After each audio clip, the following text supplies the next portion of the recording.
Capítulo 4. O hábito de fazer um esforço extra. Um importante princípio do sucesso em todas as esferas da vida e em todas as ocupações é a disposição para fazer um esforço extra, o que significa prestar mais e melhor serviço que aquele pelo qual se é pago e prestar esse serviço com uma atitude mental positiva. Procure onde quiser um único argumento sólido contra esse princípio e não encontrará. Nem encontrará um só caso de sucesso duradouro que não tenha sido alcançado em parte por sua aplicação. Esse princípio não é criação humana, é parte do trabalho da natureza, porque é óbvio que toda criatura viva abaixo da inteligência humana é forçada a aplicá-lo a aim de sobreviver. O homem pode desconsiderar o princípio se quiser, mas não sem abrir mão de desfrutar dos frutos do sucesso duradouro. Observe como a natureza aplica esse princípio na produção do alimento que cresce do solo. O fazendeiro é obrigado a fazer um esforço extra limpando a terra,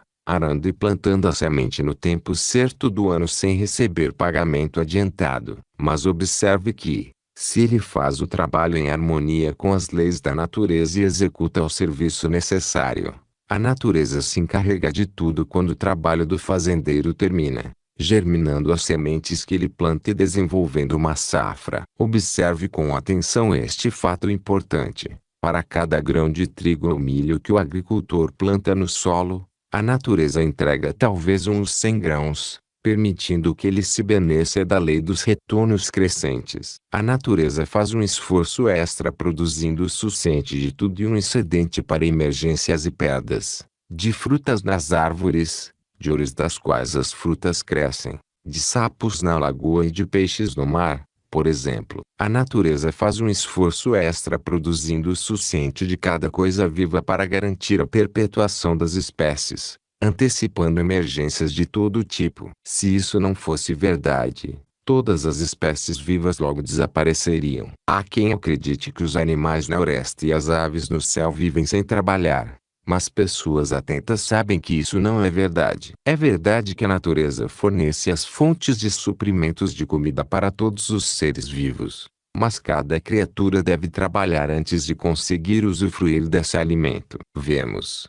então, que a natureza desestimula o hábito que alguns podem ter adquirido de tentar conseguir alguma coisa em troca de nada. As vantagens do hábito de fazer um esforço extra são nítidas e compreensíveis. Vamos examinar algumas delas e nos convencer disso. O hábito atrai para o indivíduo a atenção favorável daqueles que podem e vão gerar oportunidades de progresso pessoal. Costuma tornar a pessoa indispensável em diversas relações humanas, permitindo assim que ela receba compensação mais do que mediana por serviços pessoais. Leva ao crescimento mental, à habilidade física e à perfeição em muitas formas de empreendimento, aumentando assim a capacidade do indivíduo de auferir rendimentos. Protege contra o desemprego quando o emprego é escasso e coloca o indivíduo em posição de assegurar o mais desejado dos empregos. Permite ao indivíduo lucrar com a lei do contraste. Já que a maioria das pessoas não tem esse hábito, fazer um esforço extra leva ao desenvolvimento de uma atitude mental positiva e agradável,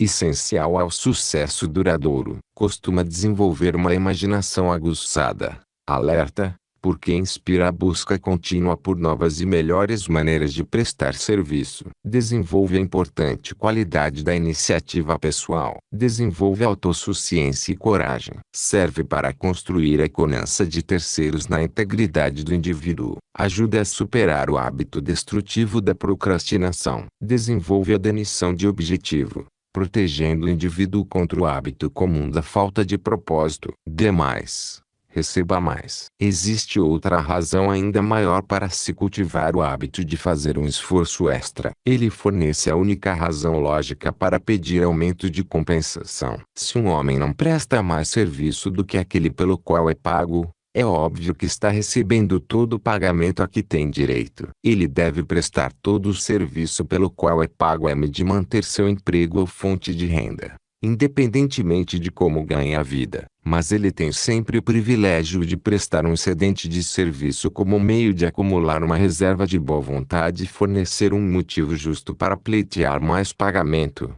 um cargo melhor ou as duas coisas. Toda posição que tem por base um salário ou remuneração oferece uma oportunidade de progresso pela aplicação desse princípio. E é importante notar que o sistema da livre iniciativa é operado com base na premissa de dar a todo trabalhador da indústria um incentivo para a aplicação do princípio. Qualquer prática ou lozoa que prive o indivíduo do privilégio de fazer um esforço extra é ruim e fadada ao fracasso, porque é óbvio que esse princípio é o principal trampolim com o qual ele pode receber compensação por sua habilidade extraordinária, experiência ou educação. É o princípio que traz autodeterminação, seja qual for a ocupação, profissão ou vocação a que se dedique. Nos Estados Unidos, qualquer um pode ganhar a vida sem o hábito de fazer um esforço extra. E muitos fazem exatamente isso. Mas a segurança econômica e os luxos disponíveis no grande estilo de vida americano são acessíveis apenas aos indivíduos que fazem desse princípio uma parte de sua lozoa de vida e o praticam diariamente. Cada regra conhecida da lógica e do senso comum força a aceitação dessa armação como verdadeira. E até uma análise superficial de pessoas nos mais altos patamares do sucesso prova que isso é verdade. Os líderes do sistema americano são taxativos em suas exigências de que todo trabalhador tenha protegido seu direito de adotar e aplicar o princípio de fazer um esforço extra porque reconhecem por experiência própria que a futura liderança da indústria depende de gente que se disponha a seguir esse princípio. É fato bem conhecido que Andrew Carnegie desenvolveu mais líderes bem-sucedidos na indústria do que qualquer outro grande industrial americano. A maioria deles saiu das leiras de diaristas comuns.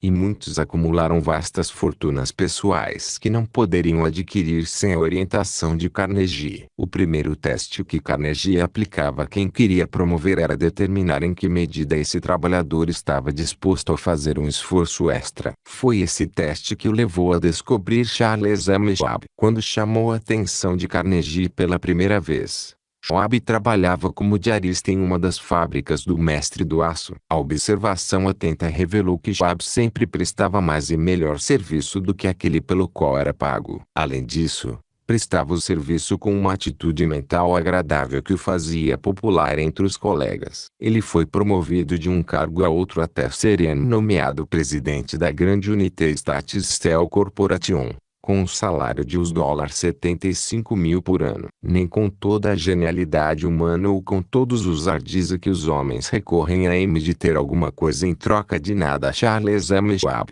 o diarista, poderia ganhar os $75.000 ao longo de sua vida inteira se não tivesse adotado e seguido espontaneamente o hábito de fazer um esforço extra. Em algumas ocasiões, Carnegie não só pagou um salário de Schwab, que já era bem generoso, como também lhe deu até os $1 milhão na forma de bônus. Quando perguntaram por que dava a Schwab um bônus tão maior que o seu salário, Carnegie respondeu com palavras que todo trabalhador, seja qual for seu cargo ou salário, bem pode considerar. Dei a ele o salário pelo trabalho que de fato executou, respondeu Carnegie, e o bônus pela disposição de fazer um esforço extra, dando um bom exemplo aos colegas trabalhadores.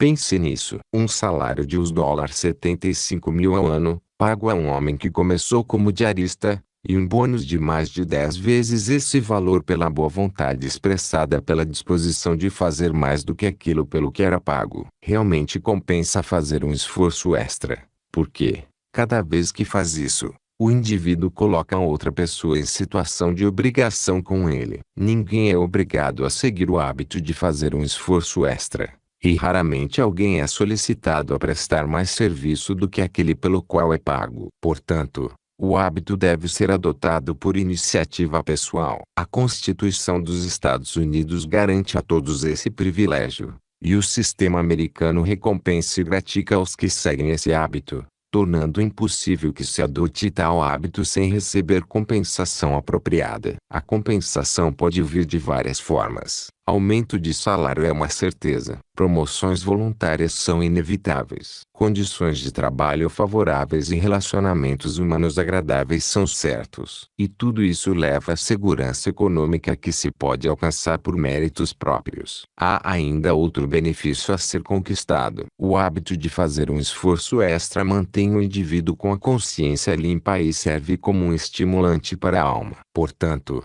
é um construtor de caráter sem igual entre os hábitos humanos. Você que tem os em fase de crescimento pode bem se lembrar disso pelo bem deles. Ensine a uma criança os benefícios de prestar mais e melhor serviço do que aquele que é habitual e fará uma contribuição ao caráter dessa criança que a beneficiará por toda a vida. A filosofia de Andrew Carnegie é essencialmente econômica, mas é mais que isso. Também é uma filosofia de ética nas relações humanas. Leva à harmonia, compreensão e piedade pelos fracos e desafortunados. Ensina ao indivíduo como se tornar guardião de seu irmão e, ao mesmo tempo, o recompensa por isso. O hábito de fazer um esforço extra é apenas um dos 17 princípios da filosofia recomendada àqueles que buscam riquezas. Mas vamos considerar como está diretamente relacionado a cada uma das 12 riquezas. Primeiro, esse hábito está inseparavelmente relacionado ao desenvolvimento da mais importante das 12 riquezas,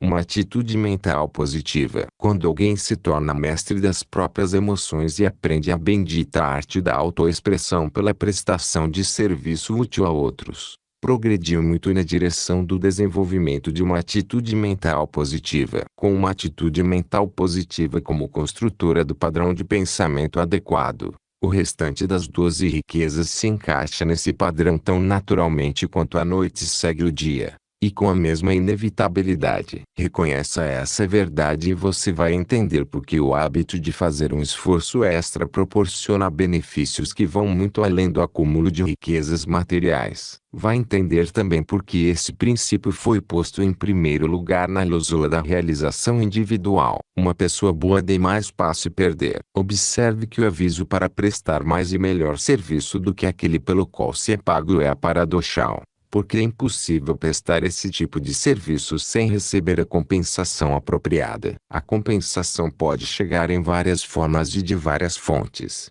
algumas estranhas e inesperadas, mas chegará. O trabalhador que presta esse tipo de serviço talvez nem sempre receba a compensação apropriada da pessoa a quem prestou o serviço, mas o hábito atrairá muitas oportunidades de progresso pessoal, inclusive novos empregos mais favoráveis. Assim, a recompensa chegará indiretamente. Ralph Waldo Emerson tinha essa verdade em mente quando disse, no ensaio Compensação: se você serve a um mestre ingrato, sirva-o ainda mais. Ponha Deus em dívida com você. Cada movimento deverá ser recompensado. Quanto mais tempo demorar o pagamento, melhor para você, porque juros sobre juros é o ritmo e o costume desse erário. Falando mais uma vez em termos que parecem paradoxais, lembre-se de que o momento mais adequado para a pessoa se dedicar ao trabalho é aquele em que não recebe nenhuma compensação financeira direta ou imediata. É preciso lembrar que há duas formas de compensação disponíveis para quem trabalha por salário. Uma é o pagamento que recebe em dinheiro, a outra é a habilidade que adquire com experiência,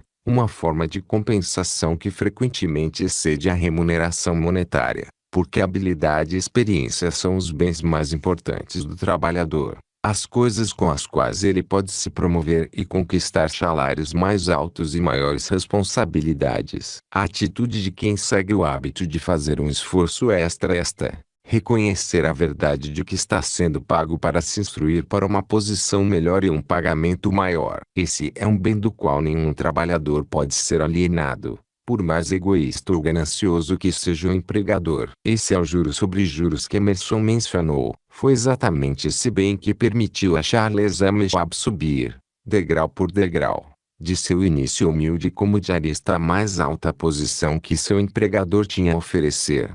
Também foi esse bem que deu a Schwab um bônus mais de 10 vezes maior que o valor de seu salário. O bônus de $1 milhão que Schwab recebeu foi o pagamento por ter se esforçado ao máximo e da melhor maneira possível em cada função que desempenhou. Uma circunstância, vamos lembrar, que ele controlou inteiramente, e uma circunstância que não poderia ter acontecido caso ele não seguisse o hábito de fazer um esforço extra. Carnegie teve pouco a ver com a circunstância. Se é que teve, era algo que estava completamente fora de suas mãos. Sejamos generosos ao presumir que Carnegie recompensou Schwab por saber que ele havia feito por merecer o pagamento adicional que não tinha sido prometido. Mas a verdade talvez seja que ele preferiu pagar a perder um homem tão valioso. Vamos notar aqui que quem segue o hábito de fazer um esforço extra coloca o comprador de seus serviços na dupla obrigação de pagar uma compensação justa. Uma delas baseada em seu senso de justiça, e a outra no medo de perder uma pessoa valiosa. Assim, vemos que, seja qual for nossa visão do princípio de fazer um esforço extra, chegamos sempre à mesma resposta. Esse hábito paga juros sobre juros a todos que o seguem. Também entendamos o que um grande industrial tinha em mente quando disse, pessoalmente, não estou muito interessado em uma lei de 40 horas semanais mínimas de trabalho, porque estou tentando descobrir como posso reunir 40 horas em um único dia. O homem que fez essa armação tinha as 12 riquezas em abundância e admite abertamente que as conquistou trabalhando a partir de um comércio humilde, pondo em prática o hábito de fazer um esforço extra a cada passo do caminho. Foi esse mesmo homem que disse, se eu fosse compelido a arriscar minhas chances de sucesso em apenas um dos 17 princípios da realização, apostaria tudo sem hesitar no princípio de fazer um esforço extra. Felizmente ele não foi obrigado a fazer essa escolha, porque os 17 princípios da realização pessoal se relacionam com os elos de uma corrente. Portanto, fundem-se em um meio de grande poder por meio da coordenação de seu uso. A omissão de qualquer um dos princípios enfraqueceria esse poder, como a remoção de um único elo enfraqueceria a corrente. O poder dos 17 princípios não está nos princípios, mas em sua aplicação e uso. Quando os princípios são aplicados, mudam a química mental de uma atitude negativa para uma positiva. E a atitude mental positiva que atrai o sucesso, conduzindo o indivíduo à conquista das 12 riquezas. Cada um desses princípios representa, por seu uso, uma característica definida e positiva da mente, e cada circunstância que se beneficia do poder de pensamento requer o uso de alguma combinação desses princípios. Os 17 princípios podem ser comparados às letras do alfabeto, cujas combinações permitem a expressão de todo o pensamento humano. As letras individuais transmitem pouco ou nenhum significado, mas, quando combinadas, formando palavras, podem expressar qualquer pensamento que se possa conceber. Os 17 princípios são o alfabeto da realização individual. Por meio deles, todos os talentos podem ser expressos em sua forma mais elevada e mais benéfica. Com isso, proporcionam os meios para se alcançar a grande chave mestra das riquezas.